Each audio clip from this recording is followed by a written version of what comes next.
자, 지난 한 주간도 하나님이 너무너무 잘해 주셨어요. 그 중에 세 가지만 같이 나눠보려고 합니다. 첫 번째로는 지난주 우리 온 가족 통합 예배를 감사하지 않을 수 없었어요.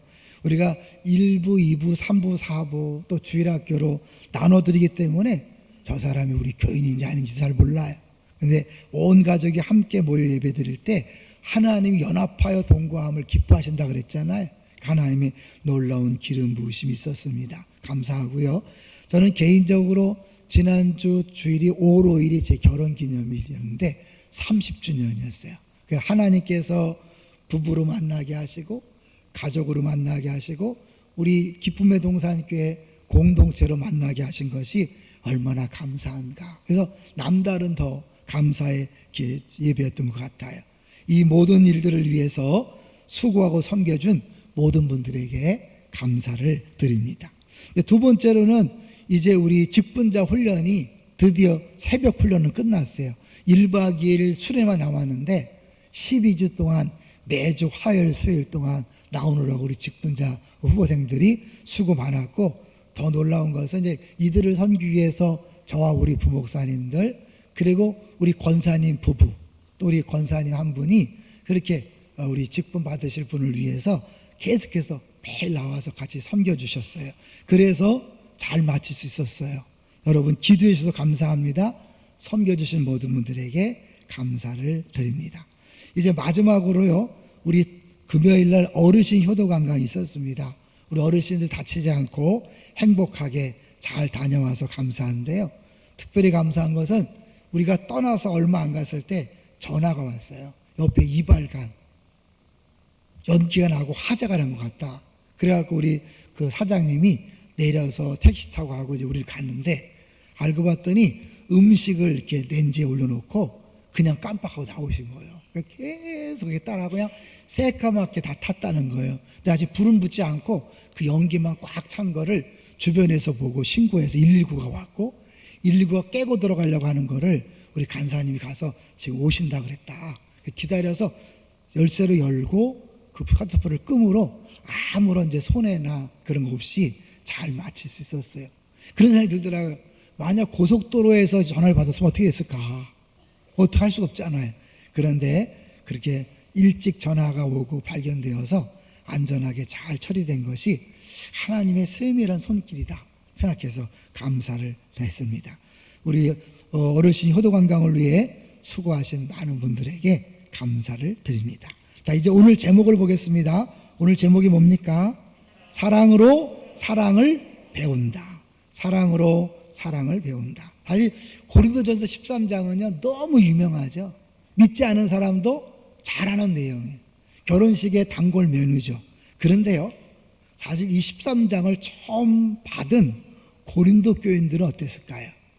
우리처럼 와 사랑은 오래 참고 이게 아니었어요. 상당히 민망하고 상당히 고통스러웠을 거예요. 왜냐하면 그들에게 사랑이 뭔지를 설명하는 게 아니라 너희들 사랑이 없기 때문에 너희들이 하는 모든 것들은 가짜다 이런 얘기예요. 사실 우리 13장은 따로 뚝 띄면 안 되고요, 12장부터 14장까지 은사에 대한 얘기를 하는데 그 중에 가운데에 속해 있어요. 그래서 한번 12장 31절을 보세요. 12장 31절 읽어볼까요? 시작. 너희는 더 큰 은사를 사모하라. 내가 또한 가장 좋은 길을 너희에게 보이리라. 더 큰 은사를 사모하라. 방언 가지고 막 난리치고 방언 때문에 불쟁이 생기고 어려워지니까 더 큰 은사를 사모하라. 그러면서 가장 좋은 길을 보여주겠다. 가장 좋은 길을 잠깐 놔두고요, 14장 1절로 가보세요. 이 12장 마지막 절이 14장 1절로 연결이 되거든요. 자, 14장 1절 시작. 사랑을 추구하며 신령한 것들을 사모하되 특별히 예언을 하려고 하라. 12장 마지막 절에 은사를 사모하라. 14장 1절에 신령한 것들을 사모하되 같은 단어예요. 똑같은 단어를 쓰고 있어요. 결국은 결론적으로 보면 야 니네 방언보다는 예언을 하는 게 더 유익이다 라고 하면서 사실은 그 은사보다 더 중요한 것이 있는데 그게 뭐냐면 사랑이라는 거죠. 사랑이 은사라는 게 아니에요. 이 모든 은사를 쓸 때 사랑으로 하지 아니하면 아무 소용이 없다는 거예요.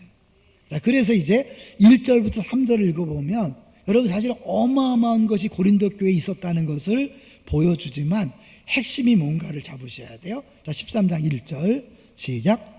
내가 사람의 방언과 천사의 말을 할지라도 사랑이 없으면 소리나는 구리와 울리는 꽹과리가 되고, 뭐가 핵심일까요? 사랑이 없으면. 사실 처음에 방언 얘기한다는 게 뭐예요? 이 고린도 교회 방언이 굉장히 문제가 된 거예요. 이 고린도 교회의 특성이 뭐냐면 사실은 그 헬라 시대에 굉장히 중심 도시였어요. 왜냐하면 운하가 있어서요. 모든 무역하는 배가 그 고린도를 지나가게 돼 있어요. 그러니까 상권이 발달했기 때문에 굉장히 부유했던 도시죠. 근데 로마가 이 도시를 완전히 박살내고 황폐화시켰다가 그 중요성이 있으니까 다시 새롭게 재건한 거예요. 새롭게 도시가 세워지면서 사람들이 몰리기 시작하니까 그야말로 내노라 하는, 성공을 꿈꾸고 뭔가 앞장서기 원하는 사람들이 다 몰려온 거예요. 그러니까 팀켈러 목사님은 그런 표현을 해요. 이 지금 미국의 뉴욕과 가장 비슷한 도시가 바로 고린도였다는 거예요. 그러니까 고린도인처럼 행한다. 그 말은 뭐냐면 가장 음란하다, 그런 뜻이에요. 그러니까 이게 이 어마어마한 상업이 발달하면서 돈이 많고, 그러니까 거기에 사람들이 막 몰리는 거죠. 그러니까 몰리다 보니까 이 사람들이 열심히 있는 사람들이 몰리다 보니까 신앙생활도 열심히 하는 거예요. 그러니까 은사도 많이 받았어요. 근데 그 은사에 사랑이 없는 거예요. 그러니까 막 다투고 싸우는 일이 막 계속 나는 거예요. 여러분, 고린도 교회에 어떤 문제가 있었는지 한번 정리해 볼까요? 여러분 쭉 읽어봤으니까. 첫 번째 무슨 문제가 있었어요? 파볼 간에 갈등이 있었죠. 우리 지난주 기억하죠? 나는 바울파다, 아볼로파다. 그래서 바울과 갈등이 있었고, 두 번째는 페르나 문제가 있었어요. 자기 아버지의 부인을 데리고 사는 거야. 물론 이제 뭐 진짜 엄마는 아니고 이게 서모죠. 근데 그런 일이 있었고, 성도 사이에 막 재판장에 끌고 가는 송사가 있었고, 성도의 결혼 문제 가지고 또 문제가 있었어요. 우상에게 드렸던 제물을 어떻게 할 것인가, 또 믿음이 좋냐 아니냐 싸우고요. 바울의 사도권 문제로 시비를 걸었고, 여인들 머리에 쓰는 수건 문제 때문에 또 다툼이 있었고, 애찬, 성찬식 가지고 또 다툼이 있었어요. 여러 가지 은사 문제로 같이 막 경쟁하고 시기하고 질투하고 하니까 그 문제 때문에 지금 본문을 쓰고 있거든요. 그리고 부활에 대한 오해, 마지막에 연보에 대해 쓴 것이 고린도전서예요. 그러니까 교회의 문제란 문제는 다 있는 거예요. 은사란도 엄청나게 많고 어마어마하게 헌신한 사람이 있지만 동시에 가장 문제가 많았던 교회가 고린도 교회죠. 자, 그래서 이제 바울이 그 얘기를 듣고 쓰는 거예요. 그러니까 여러분, 이게 단순히 낭만적인 게 아니에요. 굉장히 아픈 이야기죠. 13장 2절을 볼까요? 시작. 내가 예언하는 능력이 있어 모든 비밀과 모든 지식을 알고 또 산을 옮길 만한 모든 믿음이 있을지라도 사랑이 없으면 내가 아무것도 아니에요. 여기 예언하는 능력, 모든 비밀이에요. 모든 지식, 또 모든 믿음. 그러니까 모든이라는 걸 썼다는 건 뭐냐면 정말 최고의 것들이 모인 거죠. 그 고린도 교회에 전 세계에서 정말 뭔가 앞장서기 원하는 사람들이 모이다 보니까 지식적으로 심지어 믿음도 크다는 거죠. 막 어마어마한 거죠. 그렇잖아요, 여러분. 새롭게 막 발달하는 도시에 보면 막 교회가 세워지면서 유력한 사람들이 모이잖아요. 헌금도 막 세게 하고 막 봉사도 막 멋지게 하고 막 그런 거죠. 그런데 그 안에 사랑이 없었어요. 사랑이 없이 이런 것들이 가능하다는 거죠. 자, 3절 또 볼까요? 3절 시작. 내가 내게 있는 모든 것으로 구제하고 또 내 몸을 불사르게 내줄지라도 사랑이 없으면 내게 아무 유익이 없느니라. 우리는 구제하고 자기 몸을 불태워서 희생하면 사랑처럼 느끼지만 사랑이 없이 그런 일도 가능하다는 거죠. 자기 명예욕 때문에, 자기 자랑 때문에, 자기가 뭔가를 얻기 위해서 그렇게 할 수도 있다는 거예요. 근데 결론은 뭐예요? 사랑이 없기 때문에 너희들 꽝이다. 여러분, 우리 무겁게 들으셔야 돼요. 우리가 성경 지식을 자랑하고 은사를 자랑하고 봉사를 많이 한다고 자랑하지만 사랑이 없으면 아무것도 아니다 라고 이야기하는 거예요. 자, 그러면 사랑? 난 사랑이 있는데 그런 사람을 위해서 너희들이 말하는 사랑은 사랑이 아니야. 그러면서 진짜 사랑에 대해서 알려주는 것이 4절부터 7절이에요. 누군가를 사랑한다는 게 뭘까? 진짜 사랑다운 사랑을 해야 되잖아요. 근데요, 이 4절부터 7절을 그냥 쭉 읽다 보면 그냥 나열한 것처럼 보이지만 성경을 읽을 때 여러분 많은 요소가 나오면 세 부류로 나눠서 보면 쉬워요. 하나는 대아, 나에 대한 것이고, 대타, 다른 사람과의 관계에 대한 것이고, 대신, 하나님과의 관계에 대한 것으로 나눠서 보면 이해가 쉬워요. 그래서 4절은요, 대아, 나에 대한, 나의 성품에 대한 거라면 5절, 6절은 대타, 다른 사람과에 대한 태도에 대한 문제고, 7절은 결국 하나님 앞에서의 문제라는 거예요. 이 사랑이 사실은 이 다양한 내용이 있는데 보겠습니다. 4절을 볼까요?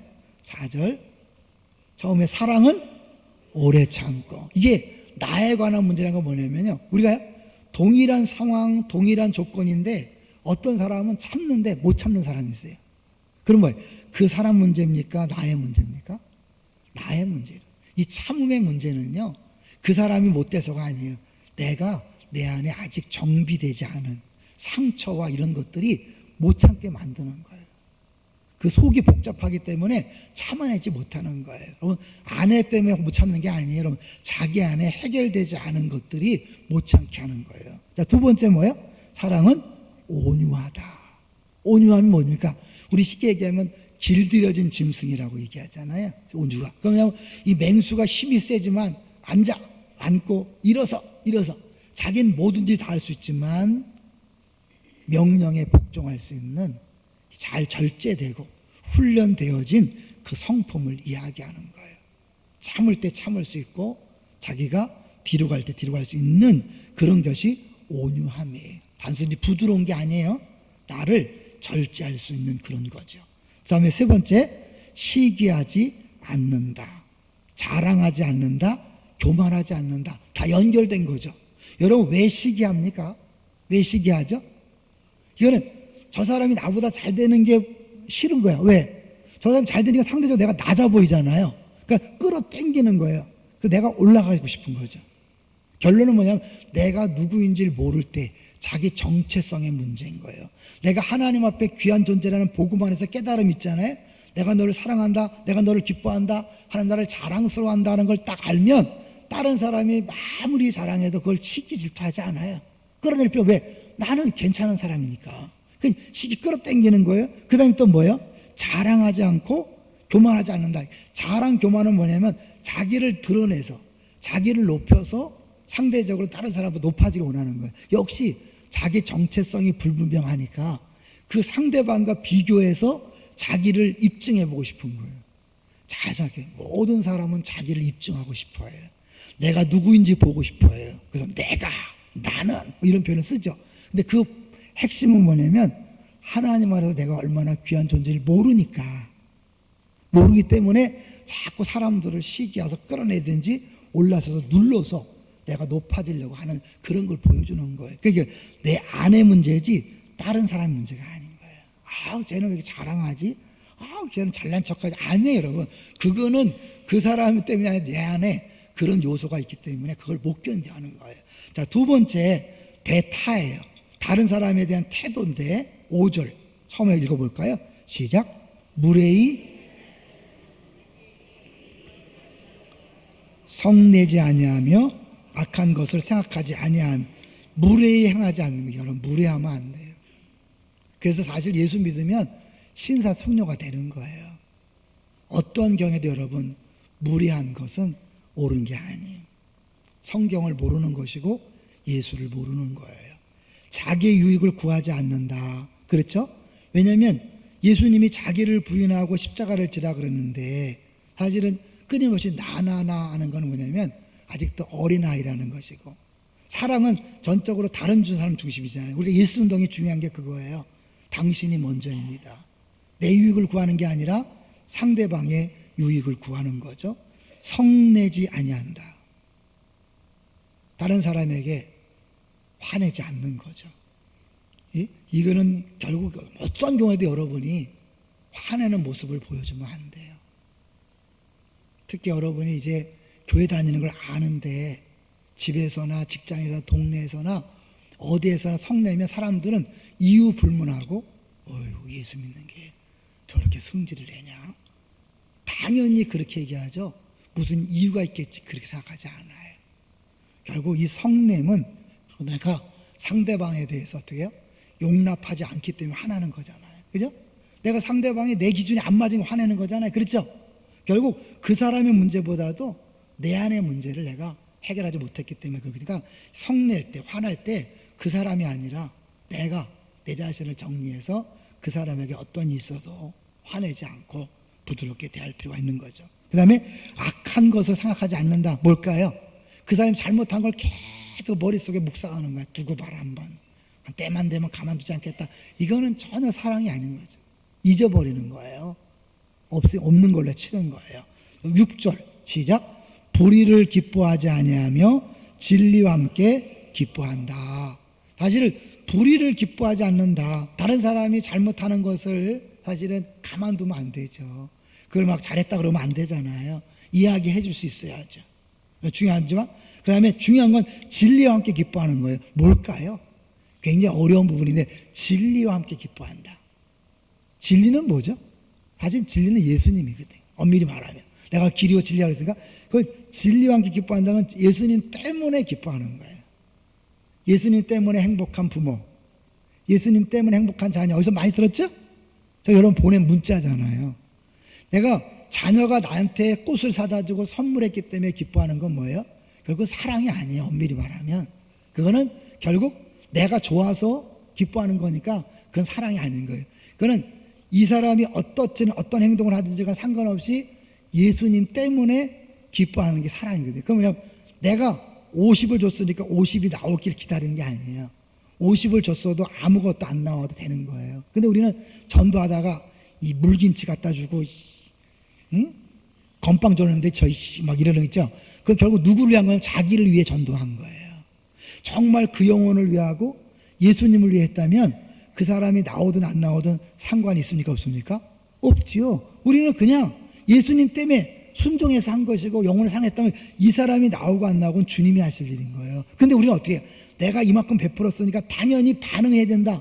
이건 결국 나 중심의 사고이기 때문에 사랑이 아닌 거죠. 여러분 부모가 뭘 해줘서 기뻐하는 게 아니에요. 자녀가 뭘 해줘서 기뻐하는 게 아니에요. 성도가 어떻게 반응해서 기뻐하는 게 아니라 예수님 때문에 기뻐하는 것이 진정한 사랑이다라고 그렇게 하는 거예요.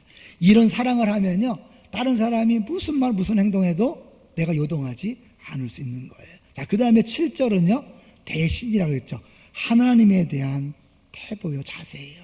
자, 읽어볼게요. 7절 시작. 모든 것을 참으며 모든 것을 믿으며 모든 것을 바라며 모든 것을 견디느니라. 어떻게 모든 것을 참고 모든 것을 믿고 모든 걸 바라고 모든 걸 견딜까요? 하나님이 실수하지 않는 분이다. 하나님은 최고의 지혜를 가진 분이다. 우리 지난 설교 기억나세요? 모든 것이 신의 한 수라고 내가 받아들이는 거예요. 이해가 안 되고 해석이 안 되지만 나를 사랑하신 하나님, 실패하지 않는 하나님, 신실하신 하나님이 하신 일은 다 옳다. 할렐루야. 그러기 때문에 그 사람이 지금 돌아오지 않아도 그 사람이 엉터리 짓을 하고 삐지고 화내고 계속 못된 짓을 해도 어떻게 해요?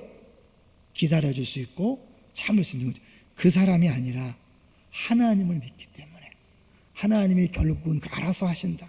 그 사랑하는 사람을 알아서 하신다는 것을 하고 나를 사랑하기 때문에 나에게 나쁜 걸 주지 않는다. 항상 좋은 걸 준다. 믿습니까? 이 근본적인 그 하나님에 대한 사랑이 자연스럽게 이웃에 대하여 참고 믿고 바라고 견딜 수 있게 한다는 거죠. 자, 그럼 여기까지 들으면 어떤 마음이 들어요? 야, 그런 사랑 해야지. 그런 마음이 듭니까? 아니면 절망이 옵니까? 절망이 와야 돼. 사실 바울도 고린도 교인들에게 니네 뭐 된 줄 알고 까불고 막 자랑하고 막 경쟁하는데 아니야, 니네 아무것도 아니야. 그거 깨달으라고 이 기준을 딱 제시하는 거거든. 그러니까 우리도 사실 이걸 볼 때 억지로 여러분 나한테 합리화시키지 마세요. 아, 나는 이런 사랑이 없다. 사실 그래서 여기다 어떤 사람은 그랬잖아요. 자기 이름을 넣어서 광인은 오래 참고 광인은 온유하며 광인은 시기하지 아니하며 웃기죠.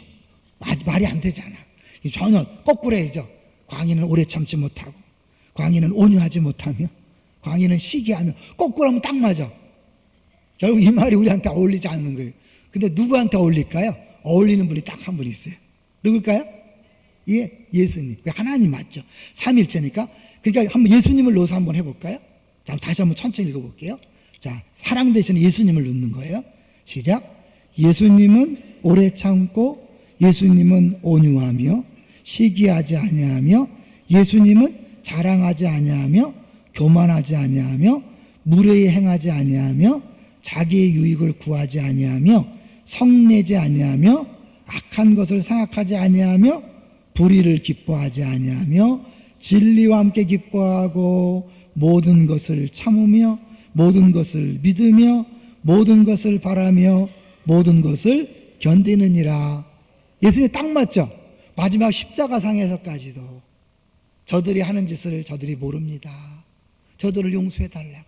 마지막 순간까지도 예수님은 참으셨고 바라시고 견디셨음을 보여주고 있는 거죠. 결국 우리의 대응이 아니라 예수님만으로만 가능한 거죠. 그럼 이건 우리한테 그림의 떡인데 어쩌란 거냐? 아까 우리 요한계시록 3장 외웠죠? 문을 열면 내가 그에게로 들어가 그와 더불어 먹고 그는 나와 더불어 먹으리라. 예수님 좀 어디 계신다는 거예요? 우리 안에 오셨다는 거죠. 근데 그 예수님 완벽한 사랑이시잖아요. 요한일서 4장 8절 하나님은 사랑이심이라. 삼일체이기 때문에 예수님도 뭐예요? 예수님 사랑이죠. 그 사랑이신 예수님이 내 안에 오셨으니까 그 예수님이 자신을 드러내기만 하면 100% 이런 삶이 가능한 줄로 믿습니다. 이제 문제는 예수님 와 계시는데 예수님 가만히 있어요. 내가 왕 노릇하는, 예? 그러면서 잘하고 있는 줄 안단 말이에요. 내가 철저하게 죄인이고 잘 못한다는 걸 인정하고 회개해야 주님이 하세요, 주님이 말씀하세요, 주님이 하세요, 그래 달라지는데 처음부터 마지막까지 내가 하는 거예요. 내가 잘난 줄 알아, 내가 옳은 줄 알아. 마침요 국민일보에 한 사람 집사님 간증이 있더라고요. 이 집사님이 어디 이제 훈련 받는 그 수양에 간 것 같아요. 근데 자기 딴에는 자랑스럽게 이런 고백을 한 거예요. 잘 들어보세요. 여러분 얘기가 아닌지 몰라요. 저는 모든 일에 완벽하고 철저합니다. 아내와 자녀들도 엄격하게 가르치고 매일매일 교육합니다. 이처럼 가정을 위해 가장으로서 최선을 다하고 있습니다. 제 사전에 중간이란 단어는 없습니다. 저는 존재하지 않습니다. 하든지 말든지 살든지 죽든지 확실해야 합니다. 제 삶은 단호함 그 자체입니다. 자랑스럽게 말했을까요? 부끄러운 마음을 말했을까요? 자랑스럽게 말한 거죠. 강사가 그걸 듣다가 이렇게 얘기하더래. 한마디로 영락없는 바리새인의 모습입니다. 아내를 귀하게 여기고 섬겨야지 그렇게 명령하고 다스리려고 하면 안 됩니다. 자녀들에게도 그런 강직한 교육은 옳지 않으며 내가 먼저 변해야 하고 하나님의 자리에서 내려와야 합니다. 다시 얘기하면 내가, 내 사단 여기 나오잖아요, 그죠? 나는 이런 사람, 나는 확실한 사람입니다. 나한테 그건 막 용납이 안 됩니다. 멋있어 보이지만 전혀 예수 믿는 사람이 아닌 거예요. 오늘 본문에는 그런 사람을 어린아이 같다고 얘기합니다. 11절을 볼까요? 11절 시작.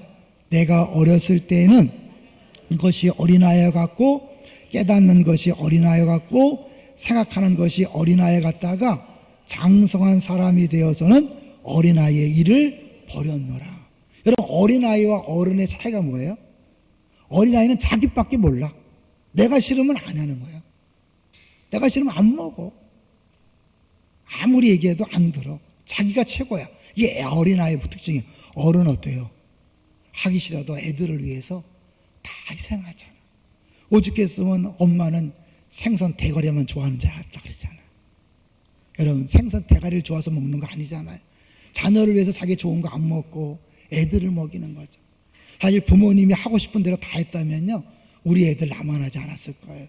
여러분이 참고 희생하고 하고 싶은 거 못하고 자식을 위해 여기까지 왔기 때문에 그나마 우리 아이들이 그만큼 큰 거죠. 근데 그럼에도 불구하고 우리는요, 우리가 부족하다는 것을 늘 인정하셔야 돼. 여기 보니까 어떻게 해요? 자, 8절부터 다시 읽어볼게요. 8절 시작. 사랑은 언제까지나 방언도 그치고 지식도 패하리라. 9절 우리는 부분적으로 알고 부분적으로 예언하니. 10절 온전한 것이 올 때에는 부분적으로 하던 것이 패하리라. 지금 우리가 아는 건 다 부분적이다. 온전한 것은 언제 온다고요? 예수님이 재림하실 때 그때 온전한 거다. 그러니까 결국 예언이고 방언이고 지식도 다 끝날 텐데 뭐는 안 끝난다고요? 사랑은 끝나지 않는 거죠. 그 얘기를 하면서 우리들이 부족한 것을 인정해야 되는데, 아주 어린애들은 뭐예요? 자기가 다 안다고 생각해. 자기가 최고야. 그런데 어른이 될수록 뭐예요? 점점 겸손해지죠. 우리 그런 얘기 들어봤어요? 신학교에 처음 들어가잖아요. 1학년은 목사, 2학년은 전도사, 3학년은 장로, 4학년은 평신도. 뭔지 아세요? 1학년 되면 교수를 가르치려고 그래. 학생이 교수보다 더 똑똑해. 뭘 모르는 거예요. 배우면 배울수록 뭐냐면 자기 자신이 모른다는 걸 느껴서 전도사쯤으로 자기를 내려와. 그러다가 이제 더 많이 배우면 아, 나는 교역자에 안 맞구나. 장로님 수준으로 따다. 그 다음에 이제 나는 평신도에 불과해. 그래서 4년이 끝나고 나면 난 아는 게 없어요. 잘 몰라요. 이 겸손해지는 거예요. 마찬가지 신앙생활도 어린애들은요 다 안 돼. 자기가 최고야. 고린도 교인들이 그랬던 거예요. 바울에게 야 나도 그랬어. 나도 어릴 때 그랬어. 바울이 언제 어린아이 같았을까요? 처음 회심해서 막 뜨거워서 막 전도를 갈 때 마가가 힘들다고 도망갔어요. 두 번째 전도여행 가는데 마가가 또 가고 싶어 하는 거야. 바나바는 데리고 가자. 안 돼! 절대 안 돼! 한번 배신한 놈은 절대 안 돼! 안 데리고 갔어요. 그만큼 바울은요 속이 좁았어요. 강직한 것처럼 보이고 센 것처럼 보이고 정말 두려움이 없는 것처럼 보이지만 사랑이 없는 어린아이였다는 거예요. 나중에는 마가를 아주 아끼는 것을 볼 수 있잖아요. 그랬다는 거예요. 그러니까 결국 너희들 지금 어린아이 같이 하지 말아라는 거예요. 그러면서 점점 자라나야 되는데, 그러려면 뭐냐면 나의 부족을 인정하고 내가 부족하다는 걸 인정하고 계속해서 배워가야 된다는 거예요. 우리 집사님 한 분이 성맥하다가 간증을 했는데 너무 좋은 예라서 같이 나누고 싶어요. 학교에서 중학교 들어갔는데 학교에서 전화가 왔대요. 아들이 조금 이상하다고. 놀래갖고 이제 엄마가 아들하고 대화를 한 거예요. 너 왜 그러냐? 근데 아들이 상처가 없는 줄 알았더니 엄마가 잔소리를 할 때마다 자기가 비참하게 느껴지고 자기가 그렇게 주눅이들 구르면서 그것이 역방에 나타났다는 거예요. 그래서 엄마가 깨달은 거예요. 어떻게 하면 좋겠냐? 아무 소리 말고 잔소리 하지 말라고 그러더니. 그래서 엄마가 아무 소리 안 하기로 약속했대요. 일주일이 지냈는데 얼굴이 확 폈대요. 사실 우리는요 사랑한다고 하지만 아내를 죽여놓습니다. 사랑한다고 하면서 남편을 죽여버려요. 애들을 죽여요. 성도를 죽여요. 공동체를 죽여요. 여러분 사랑은요 살리는 거예요. 이 은사에 대한 얘기 처음부터 마지막까지 뭐냐면 너희는 한 몸이다. 지체다. 다른 사람과 경쟁하고 시기 질투하고 싸우고 다투는 게 아니다. 자기 몸하고 싸우면 어떻게 해요? 여러분 내가 성도들을 시기 질투하고 다투고 뒷담하는 건 뭔지 아세요? 자기 몸을 때리는 거예요. 미친 사람이죠. 우리 한 몸인데 함께 그리스도의 몸을 세워가는데 계속 부정적인 말하고 욕하고 비난하고 짜증내고 성내는 건 뭐예요? 자기 몸에 침 뱉고 자기를 학대하는 거잖아요. 동의하십니까? 아니라는 거예요. 더 중요한 게 뭔지 아냐? 사랑으로 세월. 오직 했으면 방언보다 더 중요한 건 예언이다. 왜? 방언은 너 혼자만을 위한 거니까. 그거보다는 모든 사람의 유익을 주는 예언을 하라고 힘써라. 14장 하고 그 전에 방언도 예언도 모든 은사보다 더 중요한 건 뭐냐면 사랑이다라고 그렇게 얘기하는 거예요. 자, 그리고 12절을 보겠습니다. 12절 시작. 우리가 지금은 거울로 보는 것 같이 희미하나 그때에는 얼굴과 얼굴을 대하여 볼 것이요 지금은 내가 부분적으로 하나 그때에는 주께서 나를 아신 것 같이 내가 온전히 알리라. 지금은 잘 몰라. 부분을 보기 때문에 잘 모르는 걸 인정하고요 이해 안 되고 해석이 안 되지만 뭐예요? 나는 끊임없이 사랑하는 거예요. 이 13절이 사실은 우리 한글, 우리 성경으로는 이해가 좀 어렵기 때문에 제가 메시지 성경으로 한번 번역된 걸 읽어줄게요. 13장 13절에요. 이렇게 번역했어요. 그러나 완전함에 이르기까지 우리는 다음 세 가지를 행함으로 완성을 향해 나아가야 합니다. 하나님을 꾸준히 신뢰하십시오. 흔들림 없이 소망하십시오. 아낌없이 사랑하십시오. 이 세 가지 가운데 으뜸은 사랑입니다. 그러니까 결국 계속 믿음, 소망, 사랑 말하는 게 아니라 믿음을 계속 유지하고 소망을 붙들고 그리고 사랑을 하는데 그 중에 제일이 사랑이라는 거죠. 그러니까 하나님은요, 우리로 하여금 이 사랑을 알아가게 온전해지기 위해서 과정 중에 있기 때문에 사랑을 경험할 수 있도록 우리를 인도하셔요. 어떻게 할까요? 여러분, 이 딸이 엄마의 마음을 제대로 이해하려면 어떻게 해요? 네, 똑같은 딸을 키워보면 안다 그러잖아. 지랑 똑같은 애를 키워보면 엄마의 마음, 이게 사실은요 사랑의 그 속성이거든요. 그 사랑은 명사가 아니라 동사다. 들어봤죠? 무슨 뜻이요? 명사는 하나의 개념이고 이론이에요. 동사는 뭐예요? 행함이지 이 사랑을 머리로 하는 게 아니란 말이에요.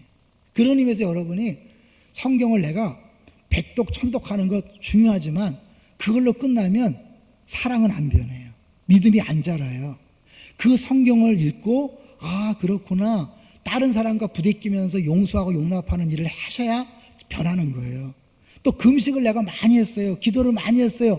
거기서 끝나면 아무 소용이 없어요. 기도하고 금식해서 다른 사람을 용납하고 품고 하는 것을 하면서 아 이게 하나님 사랑이구나, 십자가 사랑이구나 아는 거예요.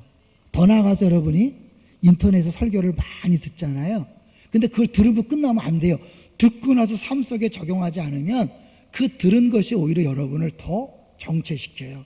그게 중요한 게 사랑은 경험으로 하는 거거든요. 수영을요 이론적으로 많이 한다고 수영 잘합니까? 아니에요. 수영 이론을 많이 들어도 직접 물속에 들어가서 뛰어들어가서 물도 먹고 하면서 수영을 배우는 거예요. 사랑이 마찬가지예요. 그래서 하나님은 우리를 사랑하는 사랑 덩어리로 만들기 위해서 우리를 사실 골치 아픈 곳으로 집어넣어요. 많은 분들이 교회 하세요. 아, 나 이제 패밀리 안 갈래. 나 이제 공동체 안 갈래. 왜? 가면 뭐예요? 아우, 시험 들고 시기 질투하고 아우 싫어요. 네, 여러분 시기 질투도 받으셔야 돼요. 애매한 억울함도 누리셔야 돼요. 그래야 아 주님이 십자가의 죽음이 이거구나. 왜? 주님은 억울한 죽음이 엄밀히 말하면 왜? 사람들은 아 저 인간 하나님 아들라고 까불다가 저 하나님 벌 받는 거야 그랬나요? 아니잖아요. 우리 죄 때문에 죽는데 사람들은 손가락질했어요. 침 뱉었어요. 얼마나 억울한 고통입니까? 그 내가 다른 사람들 애매한 소리를 듣고 시기 질투 받으면서 고통을 겪으면서 아 이게 십자가 사랑이구나. 이것도 힘든데 예수님이 얼마나 힘드셨을까. 또 아들을 포기하는 그 아버지 사랑은 얼마나 큰가. 이런 것들을 자꾸 알아가게 하시기 위해서 여러분을 어쩔 수 없이 고난의 현장에 집어넣는 거예요. 예수 믿는 건 죽을 때까지 온전을 향하기 때문에 여러분 죽을 때까지 문제 없음을 기대하지 마세요. 평생 여러분은 용서 때문에 힘들 거예요. 평생 사랑할 수 없는 사람 때문에 힘들 거예요. 근데 그게 정상이고 하나님께 여러분을 인도하는 사람. 왜요? 그걸 통해 사랑을 알아가잖아요. 뭐가 달라질까요? 그 하나님 날 사랑한다는 게 확실히 느껴지면 이제는 무슨 일이 내한테 벌어져도 뭐예요? 이건 사랑하신 하나님 주시니까 신의 한 수야. 어떤 어려운 사람 만나도 하나님 사랑해서 줬기 때문에 신의 한 수야 라고 해서 남편을 받고 아내를 받고 자녀를 받으니까 자유하고 기쁨을 누릴 수 있는 거예요. 어버이 친자라는 거 들어보셨어요? 한문으로 어버이 친자가 있대요. 그죠? 부친 모친 할 때 그 친자 있죠? 근데 그게 한문인데 그 친자를 가만히 보면요 이렇게 아버지 엄마가 나무에 올라가서 쳐다보는 형상이래요. 그러니까 옛날에 5.1장이 열릴 때 이제 그 부모님이 자식을 시장에 보내놓고 언제 돌아오는가 늘 자식 생각 때문에 기다리다가 안 보이니까 나무에 올라가서 돌아오기를 기다리는 게 그 친자의 모습이라는 거예요. 저는 그 설명을 들으면서요, 탕자를 기다리는 아버지가 생각났어요. 여러분, 탕자가 나갔을 때 아버지는 언제부터 동네에서 아들을 기다렸을까요? 언제부터? 사실 나간 그날부터 기다렸다고 해도 과언이 아니에요. 왜? 저놈은 분명히 가서 다 까먹을 걸 아시거든요. 그러면서 준 게 아버지 사랑이에요. 까먹을 줄 알지만 재산을 물려줬어요. 다 까먹고 올 때 만약에 이 아버지가 발견하기 전에 동네 사람이 발견하면 돌에 맞아 죽어요. 명예살인죄라고 들어봤죠? 아버지의 재산을 살아있을 때 가져간 놈은 동네적으로 망신인 거예요. 그래서 다른 사람이 돌로 쳐 죽여도 할 말이 없는 거예요. 이 아버지는 그거 알기 때문에 미리 기다리는 거예요. 다른 사람이 보기 전에 보려고 기다렸다가 저 멀리 거짓골을 하고 오잖아요. 달려가요. 근데 그 당시 그 중동에서는 어른은 달려가면 안 돼. 수치스러운 거예요. 창피한 거예요. 우리는 옛날부터 그런 게 있나 봐요. 동양에는. 근데 아버지가 달려가요. 수치를 무릅쓰고 부끄러움을 못 쓰고 달려가요. 왜 달려갈까요? 다른 사람이 먼저 만나서 죽일까 봐 자기의 체면을 다 내려놓고 자기 것을 다 탕진했지만 기꺼이 그를 살리려고 하는 것이 아버지의 마음이에요. 그 마음 언제 알 수 있을까요? 내가 누군가를 잘해줬는데 이놈이 배반하고 또 배반하고 손해를 끼치고 또 용서해줬는데 또 하고 그런 것들을 반복하면서, 야, 이게 하나님 아버지의 사랑이구나, 탕자를 용납하는 사랑이구나 알아가는 거죠. 때로는 평생 어쩌면 우리가 사랑을 베풀지만 돌아오지 않는 자녀도 있을 수 있어요. 내가 평생 사랑했지만 끝까지 나를 골탕 먹이고 그리고 떠나는 사람도 있을 거예요. 근데 그것도 의미가 없는 게 아니에요. 저는요, 제 얘기를 하면서 마칠까 하는데요, 이 가정의 달만 되면 엄마 생각이 나요. 엄마라고 내가 굳이 부르고 싶어요. 제일 후회스러운 게 뭐냐면 마지막에 함께 갔던 민속촌 여행이 생각나는 거예요. 너무 더웠어요. 나는 민속촌이 재미없더라. 그 당시에. 지금 재미있는데 우리 엄마는 너무 좋아하는 거예요. 막 감탄하시더라고. 난 막 너무 더워서 뭐 짜증을 내니까 엄마가 야, 나를 위해서 오히려 신경을 쓰면, 그게 두고두고 후회가 돼요. 그 마지막 여행이었는데 잘할걸. 그 후회가 나에게 두고두고 교훈이 돼요. 넌 그렇게 사랑 없는 놈이었다. 엄마한테 제대로 하지 못하는 그런 놈이었어. 그런 너를 하나님 목사로 만드셔서 이 자리에 서게 하셨어. 하나님 나를 품으신 거예요. 용서하신 거예요. 내가 잘못한 기억이 있기 때문에 이 용서가 더 와닿는 거예요. 그래서 이제 뭐예요? 다른 사람도 내가 품을 수 있고 용서할 수 있고 용납할 수 있게 되는 거죠. 하나님은요, 우리를 사랑의 사람으로 만들기 위해서, 온전한 사람 만들기 위해서 어쩔 수 없이 다락 패밀리라는 이상한 곳에 집어넣어요. 공동체에 집어넣어요. 사실 체육대회를 하고 여러 가지 교회 행사를 할 때 상처받는 일 있고 시험 드는 일 있어요. 그런 의미 없는 게 아니에요. 그걸 통해 여러분이 용서하고 용납하면서 하나님의 무한한 용서를 경험적으로 배워가는 거예요. 그래서 내가 예수의 사람으로 사랑덩어리로 변화될 뿐만 아니라 그 사랑을 하면서 배워가고 그 사랑이 확실해지면 어떻게 해요? 하나님이 날 사랑하는데 뭘 두려워하랴? 하나님이 날 사랑한다면 가장 좋은 걸 주신다. 할렐루야. 그래서 아무리 힘들고 어려운 일 만나도 신의 한 수야, 신의 지혜야, 이해 안 되지만 나 감사할 거야, 기뻐할 거야, 그렇게 하는 거죠. 지금까지 여러분 어려운 길 잘 오셨어요. 앞으로도 어려운 길을 가셔야 돼요. 어렵다고 포기하지 마시고 도망가지 마시고 뚜벅뚜벅 갈 길을 걸어가시면서 주의 사랑을 더 많이 하시기를 주의 이름으로 축원합니다.